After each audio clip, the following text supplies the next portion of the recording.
Halo guys, welcome back again to my channel bersama saya Hansen di sini dan seperti biasanya setiap harinya saya akan buatkan video seputar cryptocurrency. So bagi kalian yang tertarik seputar cryptocurrency boleh aja langsung bantu saya like dan juga subscribe. Jangan lupa juga untuk hidupkan lonceng notifikasinya supaya kalian gak ketinggalan update terbaru seputar cryptocurrency. Oke, pada hari ini guys kembali kita akan bahas seputaran Bitcoin dan seperti biasa kita bakalan mulai dari market cap terlebih dahulu. Per hari ini secara global market cap crypto berada di angka 900 miliar dolar atau turun sekitar 0,29%. Nah, Bitcoin sendiri di angka 20.400-an, Ethereum 1.104, kemudian BNB 217, Cardano 0,46, XRP 0,32, Solana 35 dolar, dan Dogecoin ada di urutan ke-10 dengan harga 0,063 dolar. So, per hari ini kita melihat market dalam keadaan yang mix, sebagian ada yang hijau, ada juga yang merah. Kenaikannya ranging antara 0,sekian% hingga kurang lebih 7%, dan top performernya adalah Dogecoin dengan kenaikan 7% ke 0,063 dolar. So, itu adalah outlook sementara dari beberapa top coin yang ada. Sekarang kita masuk dulu ke beberapa berita dan data terbaru hari ini. Nah, yang pertama perlu saya ingatkan lagi guys, karena kita sekarang sudah berada di hari Rabu. Nanti akan ada event yang cukup penting menurut saya, yaitu adalah testimoni dari Ketua Dewan Gubernur Fed, si Kakek Powell. Bakalan ngomong lagi hari ini jam 8.30 malam waktu Indonesia Barat.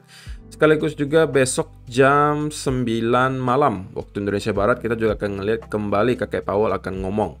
So kemungkinan sampai malam nanti kita tidak akan melihat volume terlalu tinggi gitu ya di market. Mungkin sampai event ini berlalu baru kita akan melihat sedikit volatilitas lagi di market. Jadi ini perlu kalian keep in mind, apalagi kalau kalian merupakan scalper atau short term trader. Nah, yang kedua ini artikelnya cukup menarik. Dikatakan di sini, that's not hodling. Over 50% of Bitcoin addresses still in profit. Nah, ada satu hal yang menurut saya cukup penting untuk kita bahas. Kalau yang ini mungkin kalian udah tahu ya, ini ada percent of addresses in profit. Sekarang berada kurang lebih di angka 50%. Menurut sebagian orang ini masih terlalu tinggi untuk sebuah bottom bear market, dan kita masih bisa drop lebih jauh, mungkin mencapai ke area 40% sebelum kita benar-benar mencapai ke area bottom sebuah bear market. Alias kita harus melihat 60% dari total holder Bitcoin rata-rata semua sudah rugi, cuma sisa 40% lagi yang profit, dan baru dari sana kita mungkin akan melihat bottom dari sebuah bear market. Nah, kemudian yang lebih penting menurut saya adalah di sini gitu ya. Ini adalah data dan juga perspektif baru dari Dylan Leclerc. Dia mengatakan bottom is in when the derivatives market is shorting BTC into the dirt after the brunt of the spot selling has taken place, getting closer. Jadi menurut dia atau Dylan Leclerc ini mengatakan bahwa kita memang sudah lumayan dekat gitu ya, lumayan dekat dengan bottom, tapi belum benar-benar di bottom. Nah, dia mengatakan dia baru akan lebih percaya kalau kita sudah di bottom sebuah bear market kalau dia melihat funding rate-nya bekerja seperti ini. Kita harus melihat drop yang cukup parah di Bitcoin, alias masuk ke fase kapitulasi akhir seperti yang terjadi di sini. Dan kemudian dia pengen melihat pada saat kita melihat ada sedikit relief rally, orang-orang itu berebut short semua. Oke, padahal harga Bitcoin sudah drop sangat jauh. Di spot sudah drop sangat parah, tapi ketika ada sedikit bounce ke atas, itu orang-orang yang di futures semuanya berebut untuk short. Dan itu membuat warnanya di sini, kalau kalian lihat semakin pekat ke orange warnanya, itu berarti banyak sekali orang-orang yang short di sana. Semakin kebiruan warnanya, itu pada saat itu berarti banyak sekali orang-orang yang long. Oke, ketika warnanya sudah pekat seperti ini, baik warna biru maupun orange, itu biasanya bukan pertanda baik. Kalau misalnya udah pekat biru seperti ini, berarti pada saat itu orang-orang udah over leverage, semuanya udah pada euforia dan pada long semua. Dan itu biasanya adalah makanan bagi exchange untuk langsung diturunkan. Sebaliknya, kalau kita melihat warnanya udah sangat pekat di arah orange, itu berarti pada saat itu orang semuanya berebut untuk jualan atau short di futures market, dan itu juga biasanya pertanda bahwa kita kemungkinan akan mendapatkan semacam pump. So far kita memang melihat ada warna orange di sini terjadi, tapi tidak sepekat beberapa kali ketika kita mencapai sebuah bottom. Seperti yang terjadi di bulan Mei sampai Juli kemarin, kalau kalian perhatikan di sini kita ada melihat orange gitu ya yang sangat pekat di sini. Dan kemudian kita tidak lama kemudian mencapai bottom dari koreksi besar ini. Dan perlu kalian perhatikan, di pertengahan jalan ketika kita baru mendapatkan sedikit bounce di sini, ini juga warna orange-nya cukup pekat guys. Alias kita mendapatkan bounce, namun orang-orang semuanya berebut untuk short. Orang-orang yang di futures, main di futures itu berebut untuk short. Dan yang terjadi apa? Kita kemudian di pump dan semua orang-orang yang short di sini pastinya ke liquid. Di sini juga sama, kita mendapatkan drop yang sudah cukup parah. Oke, kemudian ketika ada bounce sedikit, kita melihat orang berebut short semuanya. Dan pada akhirnya kita nge-pump ke atas. Nah, itu yang pengen dilihat oleh si Dylan Leclerc katanya. Dia pengen ngelihat harga Bitcoin drop lebih jauh. Kemudian ketika ada sedikit pump ke atas, kita kemudian melihat orang-orang semuanya berebut untuk short. Karena mungkin pada saat itu sudah tidak ada lagi orang-orang yang bullish. Semuanya sudah yakin bahwa Bitcoin bakalan drop lebih jauh.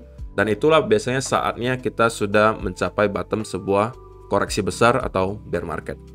Apakah kalian setuju guys? Atau kalian punya pendapat yang berbeda? Silahkan kalian kasih komentar kalian di kolom komentar di bawah. Nah, si CZ Binance juga nggak mau ketinggalan guys. Dia mengatakan, historically speaking, if you bought Bitcoin every time there is a Bitcoin is dead headlines, you would have done well. Logic, when they lost hope, that's when the bottom is in.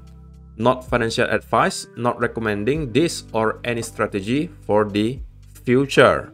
Jadi dia mengatakan kalau misalnya kalian start membeli setiap kali ada headline atau berita-berita besar yang mengatakan Bitcoin itu sudah dead, Bitcoin itu adalah scam, Bitcoin itu adalah Ponzi, menurut si CZ ya, itu adalah saat-saat yang baik untuk membeli.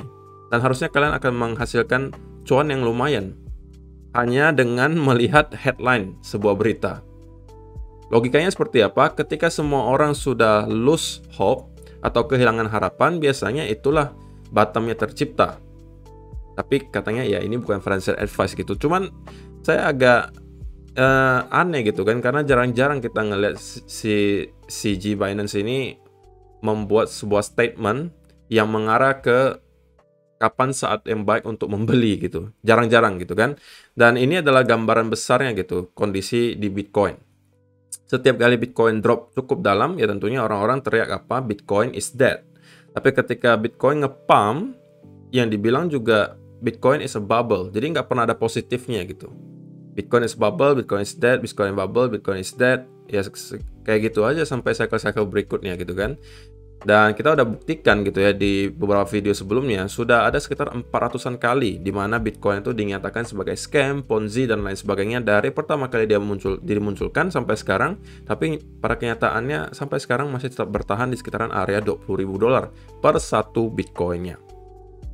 Nah, apakah si CZ Binance ini juga nyari cuan gitu ya guys? Karena kalau misalnya kita lihat walletnya Binance, ini salah satu cold walletnya Binance gitu ya. Ada sekitar penambahan 101.000 Bitcoin pada tanggal 18 Juni 2022. Jadi baru beberapa hari yang lalu, si Binance menambahkan storage mereka sebesar 100.000 Bitcoin. Dan belinya di harga 19.000 pula. Gitu kan? Apakah ini pertanda bahwa CZ pengen cuan juga gitu ya dari hasil pembelian mereka di sini?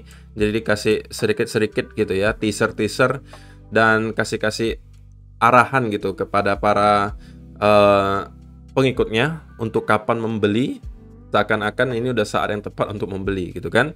Ya who knows, ini mungkin hanya teori konspirasi saja. Oke, kemudian yang terakhir ini dari Luck Davis. Dikatakan di sini 65% of Bitcoin has not been moved in over a year, representing 25% of the entire crypto market cap even during the crash.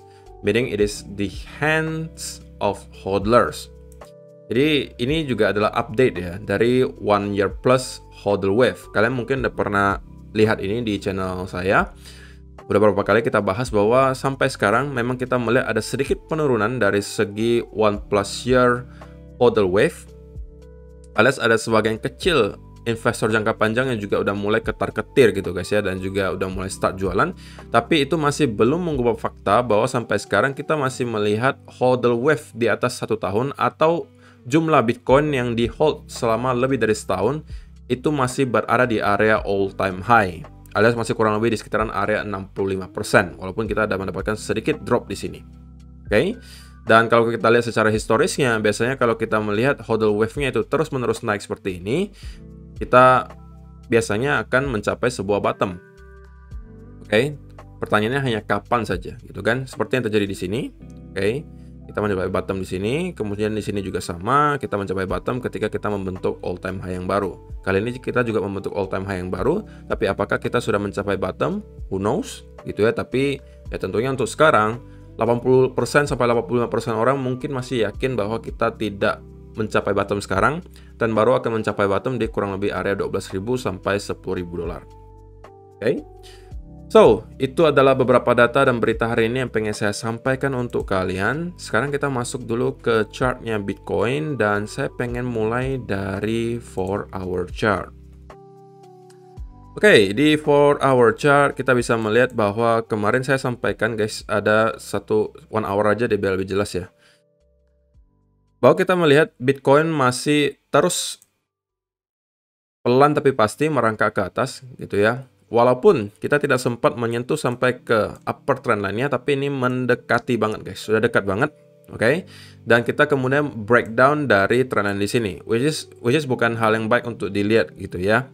Namun yang perlu menjadi catatan kalian adalah, saya kemarin udah sampaikan gitu.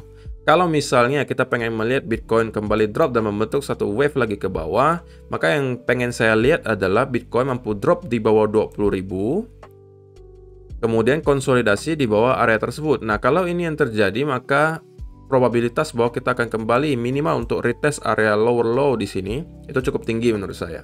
Kalau kita sampai mampu break di bawah area tersebut, maka nextnya tentunya kita akan menargetkan lower trendline lagi di sini. Oke. Namun ada tapinya nih guys, ada tapi. Kalau misalnya kita lihat secara volume gitu ya, secara volume, sell-off yang terjadi beberapa jam terakhir itu belum disertai oleh sebuah volume. Peningkatan volume itu belum ada guys. Oke, jadi kita masih flat saja di sini. Kalau memang kita akan breakdown dan menuju ke lower low baru, saya pengen melihat adanya peningkatan secara volume ketika kita breakdown di sini, breakdown di bawah 20.000 disertai dengan spike volume sellers gitu ya. Seperti yang terjadi di sekitaran sini, kalau kalian perhatikan ada spike. Nah, seperti ini modelannya. Kalau ada terjadi spike seperti itu, maka itu bisa jadi berarti kita kemungkinan akan drop lebih jauh dan menuju ke lower low yang baru. Jadi syaratnya adalah kita break di bawah 20.000 disertai peningkatan secara volume sellers, oke? Dan baru pada saat itu saya mungkin akan mengatakan, oke, kemungkinan besar kita akan at least kembali nge-retest ke area lower low di sini. Oke. Dan kalau misalnya kalian perhatikan, maka sekarang itu kita sedang mendekati area 0,382. Di sini juga persis di area 20.000 dolar. Oke. Jadi ini juga bisa jadi provide some support. Jadi selama yang tadi saya katakan belum terjadi, di mana kita breakdown di bawah 20.000 sekaligus volume spike gitu ya, kemudian juga disertai konsolidasi, maka saya masih bisa berada dalam keadaan netral cenderung bullish gitu ya. Kalau misalnya ini belum terjadi. Tapi kalau yang terjadi adalah sesuai dengan yang tadi saya sampaikan, kita breakdown di bawah 20.000, kemudian kita juga melihat volume spike dan juga ada konsolidasi di bawah area 20.000, ini adalah pertanda bagi saya untuk misalnya mengatakan bahwa kita kemungkinan akan drop ke area lower low di sini atau bahkan membentuk lower low baru. Oke. Tapi sebelum hal tersebut terjadi, kita masih mempunyai chance untuk dapat mendapatkan rebound di sini dan kemungkinan breakout ke atas. Targetnya masih sama sebenarnya guys, masih 24.500 sampai 25.000 bagi saya. Dan untuk kalian yang sempat masuk di sekitaran area di sini, tentunya hal terbaik yang bisa kalian lakukan sekarang adalah menggeser stop loss kalian ke area entry. Udah saya sampaikan kemarin, jangan sampai kalian terlalu mengambil resiko yang tinggi dalam keadaan market seperti ini. Oke, so saya rasa penjelasannya cukup jelas ya guys untuk pergerakan short term hari ini. Jadi selama 20.000 hold, menurut saya kita masih punya chance untuk jadikan area tersebut sebagai area support. Kalau kita udah breakdown di bawah area tersebut disertai beberapa hal yang menjadi indikasi bahwa kita akan mendapatkan sell off lanjutan tadi, maka saya akan cenderung lebih ke arah bearish. Oke, so itu aja untuk hari ini guys. Terima kasih yang sudah menonton sampai selesai. Semoga bermanfaat video hari ini dan kita akan bertemu lagi di video yang berikutnya. Bye bye.